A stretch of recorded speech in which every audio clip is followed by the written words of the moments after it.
Really words patient. Also, really patiently. Yeah, for everything, for me to lose a little weight, for me to come back home, for me to do the things that they like seeing me do again. So, madaling magjeta pagka inspired ka.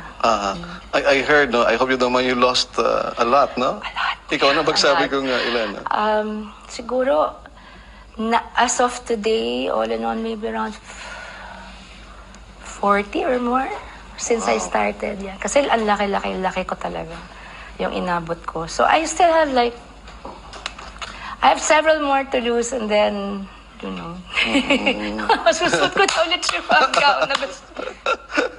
Sabi, yung charisma mo talaga nandyan pa rin, ano? The Really, beauty and Kuya, charisma is thank still you. there, no? Thank you so much. Thank you. And I'm glad you're doing a new show. of Yes, course, me na? too. Okay. Your face sounds familiar. Part po ako ng jury with sila Kuya Gary, Jed Medela.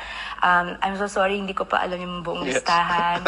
Pero when they offered me the show, walang usapan, walang tanong-tanong. Basta, of course, walang ganun. Because, well, there's another project kasi. So, here also, na yun pinaghahandaan also. Super. Okay. You have a lot of... excited, excited.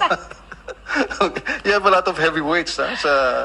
Sa huhusgahan mo, ha? There's Yes. Carla Estrada, Oh, there's Maxine God. Magolona, Para there's lang- Noy Volante. Kuya, para lang they know, your face sounds familiar po, mga kapamilya.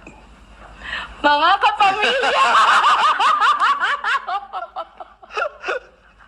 Yung your face sounds Finally, you familiar. said it. Oh, Inaantay ko. yeah. No, but once, Napakatamis sa big kasi na, no? napaka.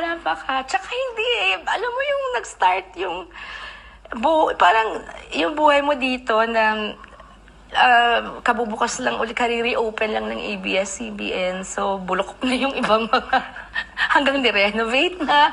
Kami lang nila Tito Dolphin. Tapos bigla ngayon, ang laki-laki na ng pamilya. Tapos, nandun ka pa rin. Minamahal ka pa rin. Siyempre.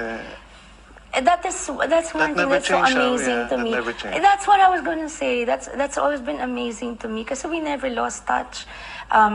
My Tita Charo, my Tita Malu, Inang Olive, we never lost touch. Pero hindi lang pinag-uusapan yung trabaho.